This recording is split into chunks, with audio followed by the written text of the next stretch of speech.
Okay, so today we're going to try a different little setup for Asher and his drift quad. The grass, when we was on the grass, it was actually okay, but we thought, you know what? But I thought let's make it a little bit easier for him, so then he can work on his throttle control, right? And just understand what the drift quad does when he puts a certain amount of throttle in. So this is the track setup we've got now. So Ash is already on his quad to go. So safety helmet. Didn't want to have his elbow pads, but oh well, let's hope he doesn't fall off. So we're doing it on the paving today. Let's put the hose around just to kind of show him kind of where to go. And then yeah, we'll just slowly work on it. So the idea is that he's going to come around here straight, and then drift around this corner here, and come around straight. Then drift back around here, and come around straight to this side, and then we'll go the opposite way. So let's see how we go.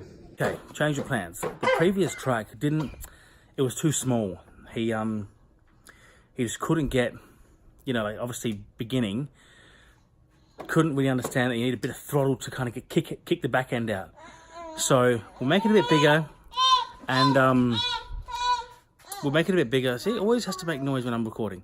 We'll make it a bit bigger and then see how he goes with that. Once he gets comfortable doing that, then we can get it smaller and smaller, because the smaller you get it, the more intricate it becomes. And yeah, the more you need to rely on actually knowing what you're doing. So I'll just show you the layout now. So I would go a bit on the grass, because he did that yesterday and he kind of got the gist of that, but he needed a bit more throttle on the grass. So then we thought we'd mix it in with a bit of this part here, around here, on the pavers. So it's quite a big track now, and you can mix in the best of both worlds. So it starts around here, goes around there, and so on.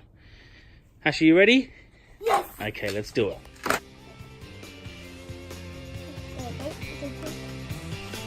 Very good. All comfortable? Yeah. Okay.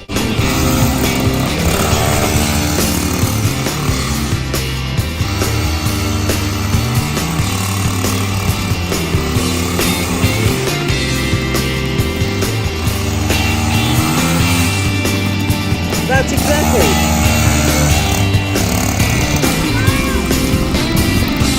That's cool. That was very cool. Yes, that's it. More.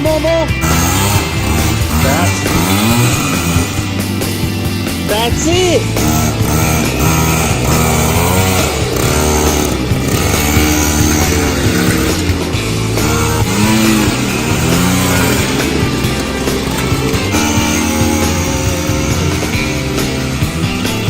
More. Woohoo! Woohoo! That's it.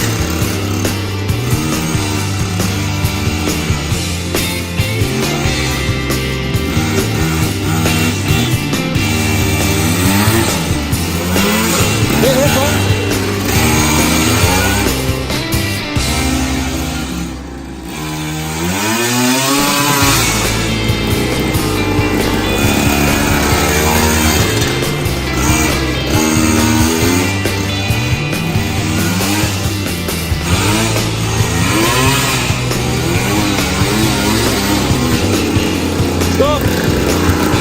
Very good.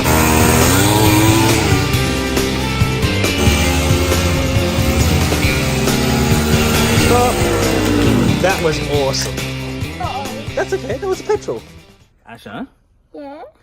you did so good, you know that. And this where we can hear. That's Is right. Voice now in here. Yeah, but you did so. I think it deserves a high five, huh? Oh, how about you stand this way? Stand out a bit. There. High five. Oh, you got me in the face. High five. This hand. And this hand. Very good. This is what we're going to try now. Asher wants to take Violet for a ride, but we're going to go very slow. Aren't we, Asher? We're going to go very slow? Okay. All right, here we go. Fast.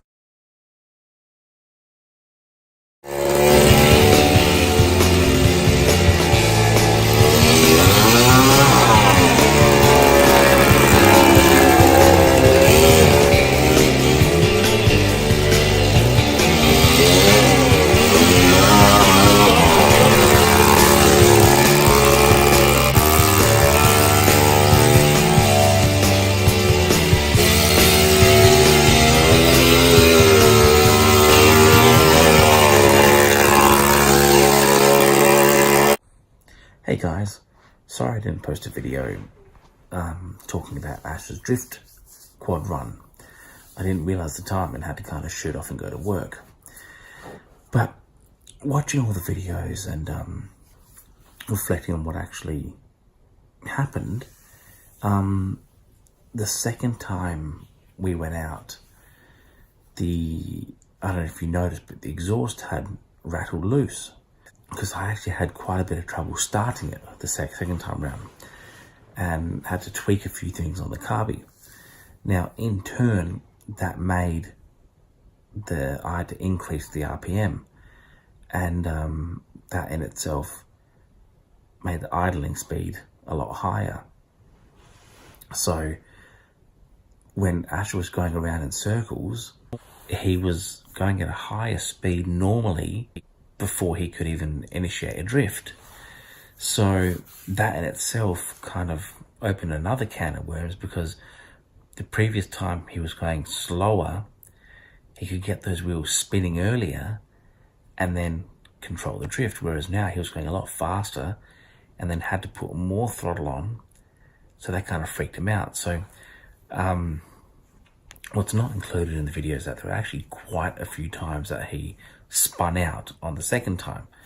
Like the second time round, he couldn't actually hold a drift like he was in the first one.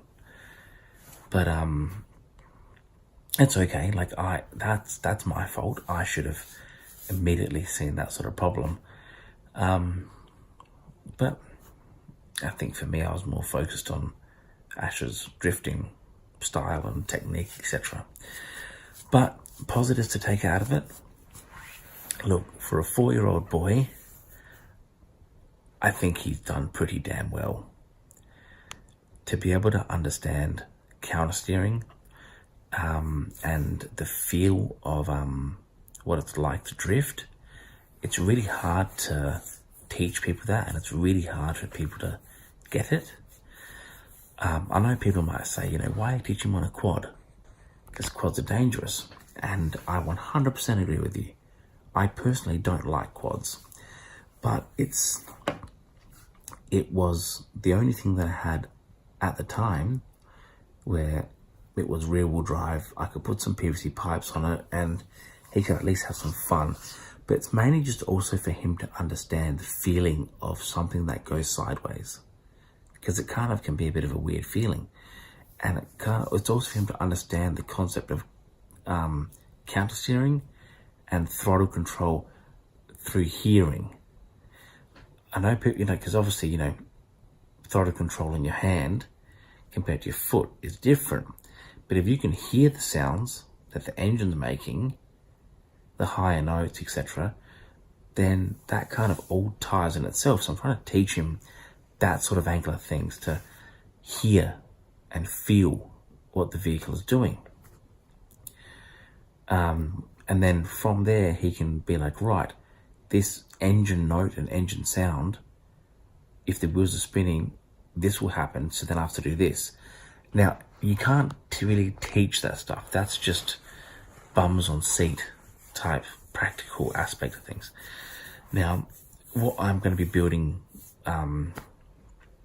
it's going to be a go-kart and put PVC pipes on the rear of that. So then now he can then get into the foot pedal as well. Oh, I'm so sorry.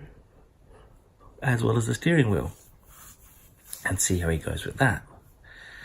I think he will actually be better at that one than this one. He still has that fear in him at the moment that, hey, slow steps. The key right now for me is slow steps. I know that I can get a bit excited and get carried away like a pork chop, only because I'm just really, really happy. But yeah, slow steps for these young kids, especially being 4 years old, you can't force them too much.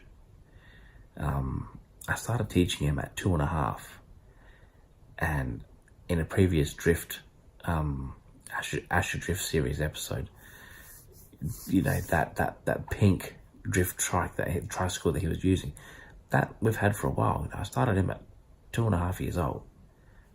getting to understand the basics of counter-steering. So slow steps. When he's had enough, that's it. When, obviously there's a little bit of a push. You got to do a tiny push, a gentle push, because if you don't take them out of the comfort zone a little bit, they won't learn. But obviously, yeah, if you go too far out that comfort zone, then they won't take it on at all.